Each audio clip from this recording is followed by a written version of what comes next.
एकनाथ शिंदे जो बीजेपी के लिए संकट मोचक साबित हुए थे, क्या यही एकनाथ शिंदे एक नया संकट बन गए हैं महायुति के लिए? क्योंकि बम्पर जीत के बावजूद तकरीबन 8 दिनों से ज़्यादा वक्त गुजर जाने के बावजूद मुख्यमंत्री के नाम का ऐलान न होना कई बड़े सवाल भी खड़े करता है। सवाल ये कि क्या एकनाथ शिंदे के दिल में कुछ और चल रहा है? क्या एकनाथ शिंदे की कुछ बड़ी महत्वाकांक्षा है? क्या एकनाथ शिंदे ये चाहते हैं कि अब बीजेपी सबसे बड़ी पार्टी बनी है और अगर बीजेपी का मुख्यमंत्री बनता है तो उनका ओहदा भी इस सरकार में किसी मुख्यमंत्री से कम ना हो? और उसके लिए वो किस तरह की मांग रख सकते हैं? क्या तमाम इस तरह की गुत्थियां हैं जो वजह बन रही है मुख्यमंत्री के नाम के ऐलान में बाधा बनने के लिए? और इसीलिए अब जबकि कई दिनों का ये सस्पेंस लगातार चलता रहा, खुद मुंबई और ठाणे से छोड़कर सतारा के अपने घर चले गए थे गांव में एकनाथ शिंदे, जो कि कार्यवाहक मुख्यमंत्री रहे। उन्होंने फिर सतारा से लौटकर, अपने गांव से लौटकर ये साफ कर दिया कि तीनों ही पार्टी जो महायुति की हैं, बीजेपी, शिवसेना और एनसीपी, इनमें बहुत अच्छा समन्वय है, किसी बात को लेकर कोई विवाद नहीं है और अब बहुत जल्द मुख्यमंत्री के नाम का भी ऐलान हो जाएगा। लेकिन एकनाथ शिंदे ने साफ कह दिया कि जो प्रधानमंत्री नरेंद्र मोदी और अमित शाह तय करेंगे वो उन्हें सहर्ष मंजूर होगा। हालांकि इससे पहले की मुलाकात में उन्होंने कुछ अपनी इच्छा भी जाहिर कर दी है, जो कि आधिकारिक तौर पर नहीं बताई गई।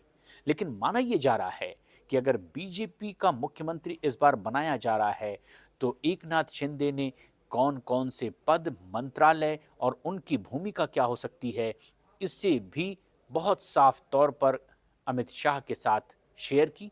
और इस पिछली बैठक में जो बात सामने आई है उसके बाद अब वो खुद ये साफ कर चुके हैं कि मुख्यमंत्री बीजेपी का ही होगा और अब ये तय करना है अमित शाह और प्रधानमंत्री नरेंद्र मोदी को। और ठीक यही बात अजीत पवार भी कह चुके हैं कि अगला मुख्यमंत्री बीजेपी का होने जा रहा है। लेकिन सबसे खास बात यह है कि इस घटनाक्रम के बाद बीजेपी के कुछ और बड़े नेता सामने आए और उन्होंने कह दिया कि लगभग महाराष्ट्र की हर आवाम जानती है कि अगला मुख्यमंत्री कौन होने जा रहा है। इस बीच हर किसी की निगाहें देवेंद्र फडणवीस की ओर। ऐसे में देखना यह है कि क्या एक जो अहम बात सामने निकल कर आ रही है, उप मुख्यमंत्री के तौर पर शिवसेना और अजीत पवार के एक एक नेता को यह मौका मिलेगा, लेकिन अजीत पवार के पास वित्त मंत्रालय पहले की तरह रहेगा या नहीं, क्या उसे लेकर कुछ साफ हो चुका है, ये भी देखने वाली बात है। लेकिन एक बड़ा सवाल ये कि क्या एकनाथ शिंदे के बेटे श्रीकांत शिंदे महाराष्ट्र के उप मुख्यमंत्री बनने जा रहे हैं?